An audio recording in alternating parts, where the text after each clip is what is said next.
Welcome, everyone. You're in for a real joy today, listening to a great seminar. We're going to be speaking on the improving outcomes in gram-negative bacteremia, the Laboratory Stewardship Partnership. We have two speakers today, Dr. Kelly Stefano. She's the Associate Professor of Pathology and Lab Medicine and Infectious Diseases, and the Director of Clinical Microbiology at Allegheny Health Network in Pittsburgh. Our second speaker will be Dr. Thomas Walsh. He's the Associate Professor of Medicine, Division of Infectious Diseases, and Medical Director, Antimicrobial Stewardship Program. He also is at Allegheny Health Network in Pittsburgh. I'm your moderator for today. I'm Margie Morgan. I'm the Medical Director of Clinical Microbiology and Professor of Pathology and Laboratory Medicine at Cedars-Sinai Medical Center in Los Angeles, California. Those are our introductions. Now I hand the microphone over to Dr. Walsh to start our presentation on improving outcomes in gram-negative bacteremia, the Laboratory Stewardship Partnership. Thank you so much, Dr. Morgan. We're tremendously thankful for the opportunity to speak today on this topic. On a couple quick objectives, we'd really like to describe the utility and workflow of rapid susceptibility data from gram-negative bacteremia in the niche that the Xpert Pheno fills at the Allegheny Health Network. We'd also like to outline the impact of an antimicrobial stewardship bundled initiative utilizing this Xpert Pheno in the management of patients with aerobic gram-negative bacteremia. And finally, Dr. Morgan will lead a question and answer session at the end.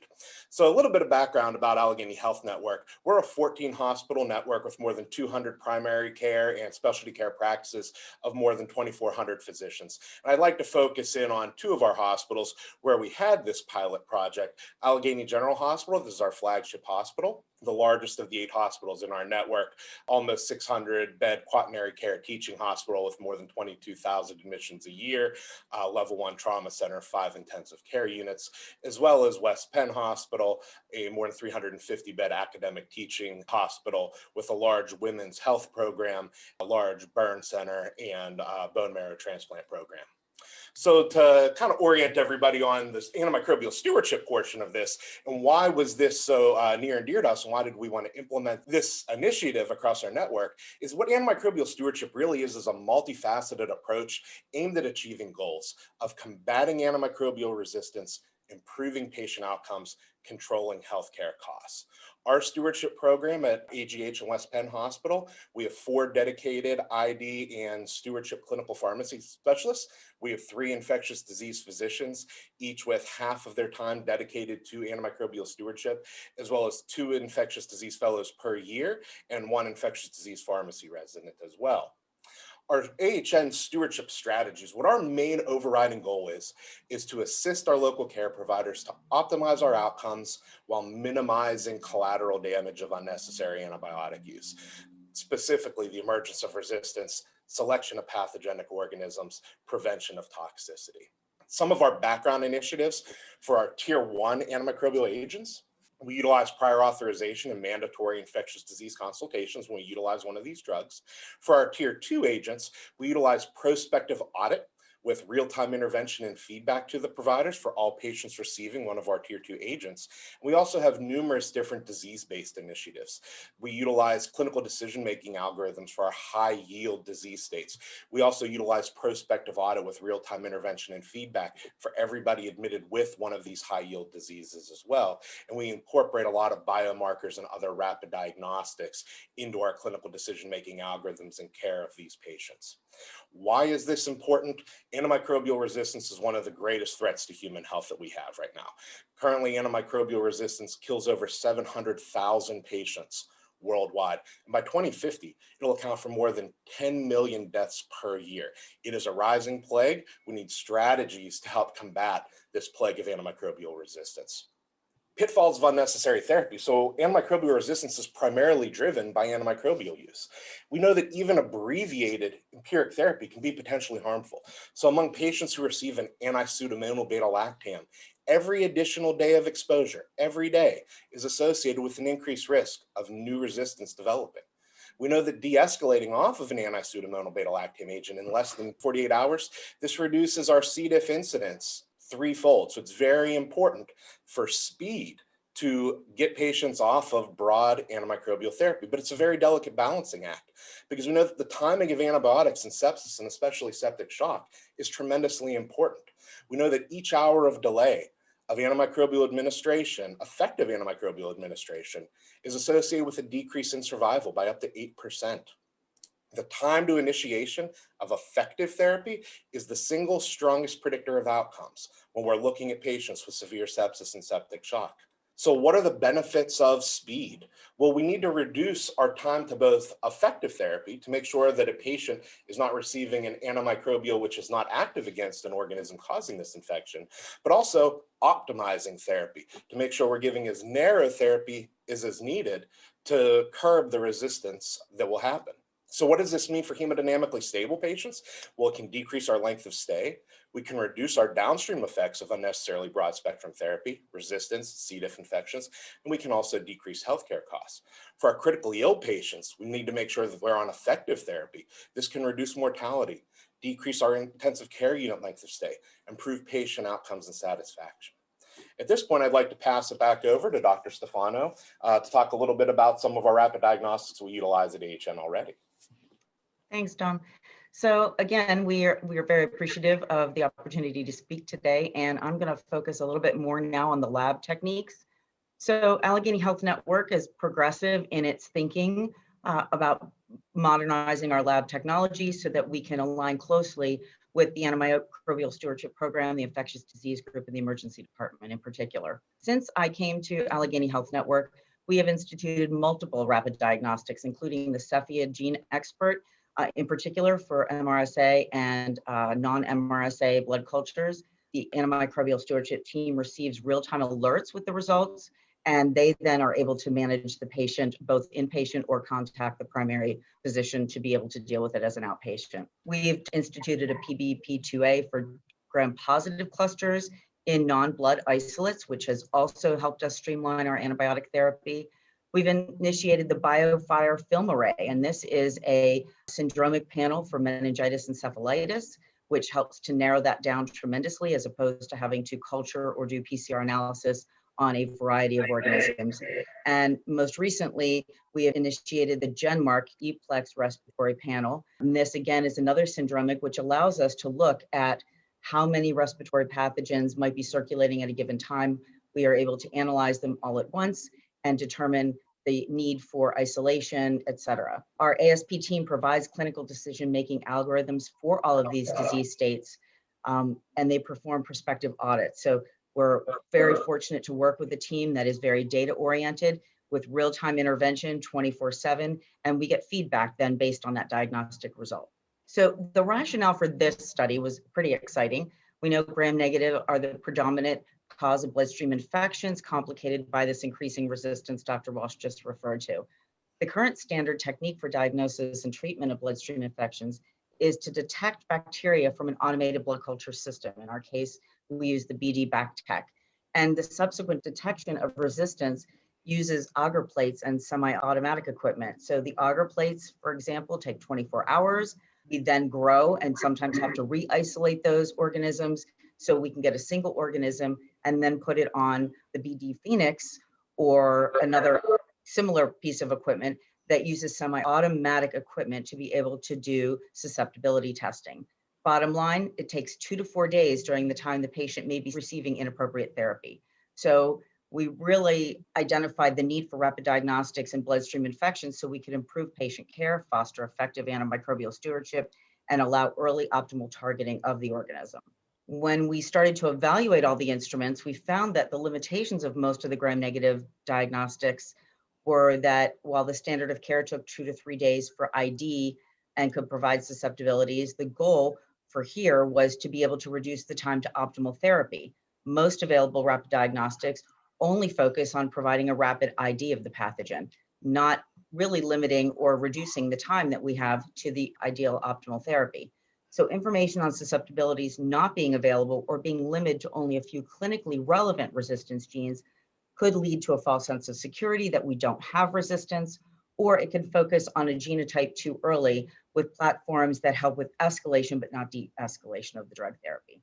So our analysis found that significant decrease in mortality with rapid diagnostics really required us to have an identification as well as a susceptibility. Studies that have been published in the literature, this is a collective, show that a combination of ID, antimicrobial stewardship, intervention, and the definitive treatment identified only by a phenotype is really on the left side of the screen here, showing that following a Gram stain, that most rapid combination leads to the most effective outcome, reducing optimal therapy. It also allows us to step down antimicrobial therapy, which also then can reduce patients' time on an IV, patients' time length of stay, et cetera. So as you can see, as you go further to the right, where you only have a definitive antimicrobial stewardship decision, or you only have preliminary IDs with no intervention, really don't lead to good outcomes. It's greater than 40 hours before we could identify the correct antimicrobial therapy. So we chose to use the Accelerate Pheno system for the very main reason that we could get an ID within 2 hours and an MIC for early antibiotic optimization within 7 hours from a positive Gram stain. MIC susceptibility is a morphokinetic cellular analysis where a time-lapse dark field microscopy imaging is occurring behind the scenes. Identification happens with fish probe, and then the MIC follows in the same cartridge. So within 7 hours, we're able to identify and down select to the susceptibility profile of the particular organism that's predominant in the blood in terms of a Gram negative. The MICs are calculated. It's a little bit more complicated, but we love the pictures. MICs are calculated by matching morphological changes of bacteria to a proprietary database that utilizes triplicate broth microdilution, which in the field is the gold standard for identifying MICs. This multiple MIC capacity averages 6 dilutions, a range of 5 to 8, which enables a true PK/PD dose optimization by the team. And this example in the top is showing a susceptible MIC where rapid growing bacteria are compared to a growth control. And this compares to the bottom where we actually see a resistant organism. You see an increase in growth and an increase in uptake of the scan here. So in order to do the trial workflow at AGH and West Penn, we chose the 2 flagship hospitals because it was the same team of physicians and ID physicians and antimicrobial stewardship team that was going to be able to manage this. As we sat and discussed this, it was actually a pretty complicated system that was going to need to be done in order for us to obtain so many data points that would really provide the needed result. So from a Gram stain that we identified a Gram negative bacteremia or Gram negative rod, the microtech was going to call the floor to inform the RN or the physician in charge that the positive blood culture was actually a Gram negative. Then in addition, they paged the antimicrobial stewardship team to alert them that an ID would be forthcoming within 90 minutes. They went ahead and put the organism or the blood culture onto the Gram negative Accelerate panel and started the instrument. And then in addition, they had to go ahead and streak plates to be able to look for backup, or should they not be able to get an identification, or should there be an additional organism present. When the pheno results were generated, the microtech then called the floor again to inform the patient's team and also scan the result into Epic. And this was done 24 hours a day. So the database then was able to uptake the information.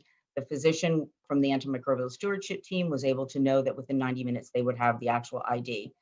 We then went ahead and continued until we found the actual susceptibility. Microtechs then paged the ASP pager again to inform them that patient X at room Y was identified and they could go in and look at susceptibilities.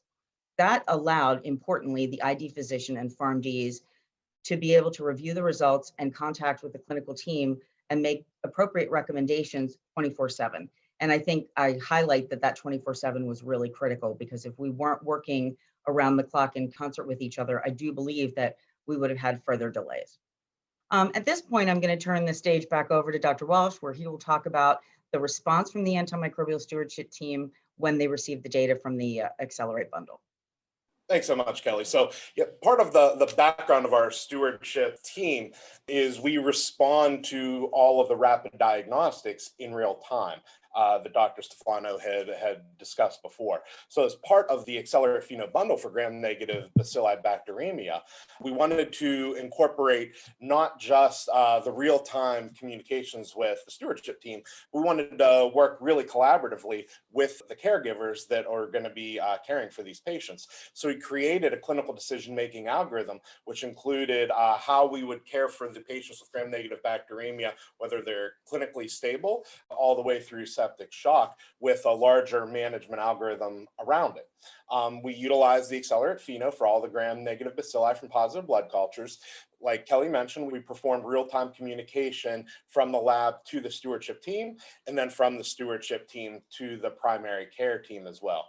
The aims of this bundle were really to optimize the antimicrobial utilization by improving time to definitive therapy as well as duration of therapy, with the main goal of shortening our hospital length of stay for our clinically stable patients.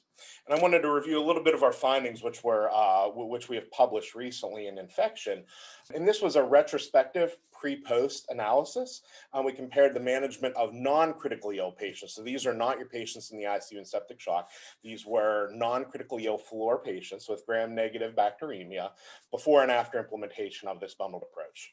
In this retrospective study, after exclusion criteria were applied, we had 77 cases in the pre-intervention and 129 in the post-intervention. Our treatment bundle, like I mentioned, required the real-time communication of these results. We were really aiming for the clinically stable patients for discharge within 48 hours once they were clinically improved, taking oral therapy, and had normal mental status. We also provide check-in phone calls after discharge within 2 days from the stewardship team, and strive for early outpatient follow-up for these patients as well within 3 to 5 days after discharge. For critically ill patients, we need formal ID consultation and immediate change to optimal therapy upon the antimicrobial susceptibility results as well. We're really pushing for formal infectious disease consultation for these patients. So I want to go over kind of how did this improve patient care? So it certainly improved our process measures, as the technology would, from the time to gram stain to ID decreased from almost 40 hours to 1.5 hours, and gram stain to MIC data from nearly 2 days down to 7 hours. What was really important is if the patient had initial inadequate therapy, the time to effective therapy. So these are patients that are bacteremic who are on an agent which the bacteria is not susceptible to. That's where we decreased dramatically from 51 hours down to 11 hours. So that's huge when we talked about before. Timing of antimicrobials in sepsis and septic shock, that time to effective therapy is really important. We had a 40-hour improvement in that process measure. How did the accelerate perform overall in terms of ID and AST performance? So for the AST, quite well. The essential agreement, the goals are more than 90%. Essential agreement, over 96%, and categorical agreement, over 91%. In terms of its impact on our antimicrobial measures, this bundled approach with stewardship involvement on all these patients up front early led to a dramatic reduction in the duration of antibiotic therapy from more than 2 weeks down to under 10 days. Also, the duration of IV antibiotic therapy significantly decreased by 0.7 days, and the duration of anti-pseudomonal beta-lactam therapy from 3 days down to under 2 days. So like we said, that 1 day, while it may not seem large, we have very good data that decreasing the duration of antimicrobial therapy from an anti-pseudomonal beta-lactam every day is important. Every day of therapy can drive resistance. So we also decreased it as well. But how did it improve our outcomes? So this bundled approach led to a decrease in our hospital length of stay from nearly 8 days to less than 5.5 days, a more than 2.5 day reduction in therapy. So, okay, that's great. You gave them less antibiotics. They weren't in the hospital as long. How did they do overall? Well, it didn't lead to an increase in 30-day readmission or infection-related readmissions or reinfections. So the patients got less therapy, out the hospital quicker, with the same outcomes as patients who had really long therapy and were in the hospital for a significantly longer period of time. I wanted to go over one case to kind of highlight the impact of this technology. And this was a case I had a couple months ago. This was a 37-year-old mother of 2, 3 days, fever, chills, left flank pain, nausea, emesis. She was, febrile to almost 39, tachycardic, tachypnic, a little bit hypotensive. It was a classic case when we did the renal ultrasound of a left-sided pyelonephritis. She was placed empirically on ceftriaxone, IV fluids, antiemetics. She was admitted in the early afternoon around 2 o'clock. By 9 p.m., the blood cultures had growth. We had gram stained with gram-negative rods. By 4 a.m. that next day, we knew that this was a pan-susceptible E. coli based off of the Xpert pheno data that we wouldn't have had until 2 to 3 days later, typically. We knew by 4 a.m. the next day. By morning rounds, when we had discussed, our stewardship team had discussed with the primary team, her nausea and vomiting had resolved, her vitals had normalized, and her fever curve had much improved. She was feeling much better. We discussed with the primary team, and now that we had our MIC data, we were already able to convert this patient to high-dose oral ciprofloxacin and discharge her home the following day, less than 24 hours from when she was admitted. So while this isn't nearly as attention-grabbing of a case as some of the ones you typically see with this of a patient in septic shock with a carbapenem-resistant organism in the blood that are on 3 pressors and you get them on antibiotic therapy and save their life, we have 10 to 20 of this type of case, which I just discussed, for every one of those. While it's not as, quote unquote, sexy of a case, this is dramatically important for our patient. This was a mother of 2 that was able to get home in a pandemic to her kids, which were taking at-home courses. It was able to help our hospital, which was really at the brink in terms of bed flow issues. There was a patient in every bed. We really could free up those beds to have more patients that were transferred in from other hospitals, as well as from the ER. So as opposed to 2 to 3 days waiting to see, is this going to be an organism we're able to utilize oral therapy at home? We're going to have to put a PICC line in. We're able to know that the next day. We're able to get this mother at home to improve with her family. We were able to de-escalate quickly from IV therapy and all the inherent risks that come with an IV in place. We were also able to help our hospital by being able to free up beds earlier in a pandemic, be able to care for more patients that were ill that required hospital beds when this patient was able to be transferred home. So we really view this as a case we see very commonly that was able to help the patient, the physicians, the healthcare network as well. So we feel like this is a really telling case that was really highlighted in our data on the impact you can have from rapid antimicrobial susceptibility results. Some of the lessons that we learned from performing this was collaboration between the lab and our stewardship team really led to the successful trial in comparing rapid diagnostics with our standard bloodstream infection technology. We had to collect numerous data points, and we felt this was critical to really demonstrate the success. Not just, hey, can you get a result quicker, but what can you do with it? Can you get actionable data? And that's where the collaboration between the lab, the antimicrobial stewardship team, and the primary care team were critical, so that everybody was on the same page, so they're really aligned for success, so that we could get that reduction in length of stay, reduce the time to appropriate and optimal antimicrobial therapy without negatively impacting readmissions or mortality at all. When we have this data, leadership at our hospital is tremendously supportive, as they always have been with our stewardship efforts. And we've now expanded this across our network as well. So we're implementing it at 5 additional hospitals, with the 6 coming online soon too, and working to actively align this across our entire network. So I'm going to pass it back on to Dr. Stefano to wrap up our presentation portion. Thanks, Dr. Walsh. As Dr. Walsh just mentioned, this really was a true teamwork approach. Introduction of a new diagnostic is always a challenge. And honestly, we didn't have a steadfast or a clear flow for how this was going to happen. This was, most of our initiatives early on were just a simple dialogue between antimicrobial stewardship, infectious disease, and the lab. However, with this one, we really had to pre-plan. We had to involve the clinical team.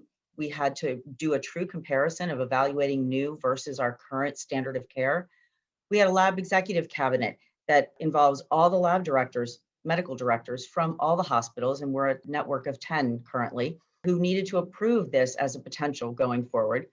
We then had to take it to each hospital's medical exec committee so that they would agree, and then the process was communicated. And we've now formalized this into a policy so that it is easier for us to go forward with implementations such as this one. Over the entire time that we planned, we had to then present, and as Dr. Walsh mentioned, the goal here is to get leadership to buy in, and leadership didn't like the simple comment of, oh, we'll reduce the length of stay. They want the data. They want to see how we've reduced the length of stay.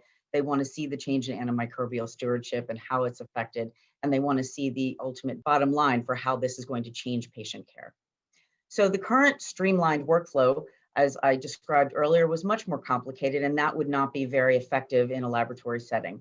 So we have now streamlined this process where it's more efficient for the clinical microbiology team. From a positive blood culture, a gram stain is performed. When gram negatives are identified, the microtech simply calls the floor, as they do for any positive blood culture, as a critical value and alerts them of the same.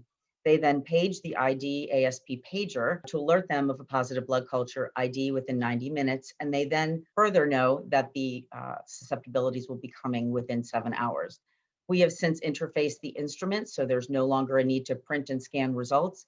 They simply cross over in real time into the patient chart at an ID and a susceptibility result. And at the end of the day, it allows for a streamlined approach in the lab, as well as the ID and PharmD to be able to continue to review and contact the team with recommendations in real time. I think the most important part to stress here is that the process and teamwork was crucial to our success. We had to first determine a current workflow of institutional antimicrobial stewardship and also set goals and strategies for this particular project. We had to be staffed for success and alignment with the quality goals. We needed to be able to review results in real time so that we could provide rapid feedback to the clinical team. The bandwidth to implement an algorithm for stable patients to reap these benefits was really the most important part. As Dr. Walsh mentioned, it wasn't the sexiest of patients, it was the normal average patient that we see every day that is really the one that needed to benefit the most, as well as the critical patients. And we needed to be able to measure, track, and report all of these processes so that we could determine the outcome data and report it to leadership in a succinct manner. And as Dr. Walsh just mentioned, following the initial 6-month trial, hospital leadership supported us bringing on this rapid diagnostic. We worked with Accelerate to bring on the instrument, have a streamlined workflow, and it is now currently being used for 7. We're in the process of implementing the 8th hospital with the goal of 10 in the next year. So really, this couldn't have been done without a very large multidisciplinary team involving infectious disease, 2 incredible lab techs that took this on as an extra project, if you will, our infectious disease fellows, our antimicrobial stewardship team as a whole, and of course, our PharmDs. So we really want to thank everyone who is involved. And at this point, we'll turn it back for questions that anyone may have. You had such wonderful teamwork that you shared in your presentation. And I wondered if microbiology was the first to introduce this to your team, or how did you really go about starting all of this process? Sure. Our antimicrobial stewardship team works tremendously closely with the microlab. Kelly and I and others in the microlab, we talk numerous times a week. There are in our antimicrobial stewardship subcommittee. We're constantly reviewing new opportunities to improve the care of our patients. So it's truly a collaborative effort when we're evaluating new technologies. We want to make sure that, 1, they enhance the lab's workflow, 2, that they would bring real value to our patients, meaning would our stewardship team be able to act upon the results. We don't want to just implement some fantastic technology, but not have the ability to realize and reap the rewards of such a technology. So it's really the implementation, I feel like, that is more important even sometimes than the technology, because the best technology without a proper plan and how to act on the results doesn't add tremendous value. Yeah, I think that we start at the leadership level, to be very honest. Our leadership is very supportive of collaborative efforts and multidisciplinary teams. When I first came on board, I think that was stressed that it was needed to go out. And one of the things that I do as part of my job is to work with the clinicians to identify needs from the laboratory. I was able to evaluate the technology quickly.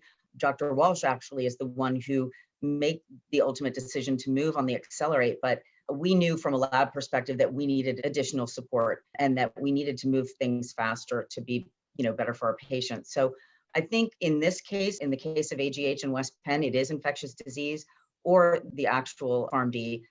Our PharmDs and our infectious disease fellows all go through the laboratory for at least a month, and that allows them to see our side of it. And we have now started doing rounds with the infectious disease folks as well to be able to see the clinical side. So I think merging the 2 different worlds together, it allows everyone to see all the complexities of each side and why it is so important to communicate. Thank you for those words. And I thank you both, Dr. Walsh and Dr. Stefano, for a very interesting discussion. And I thank you for a wonderful presentation. And I think we're finished for the day. And thank you very much. Our pleasure. Thank you so much for having us.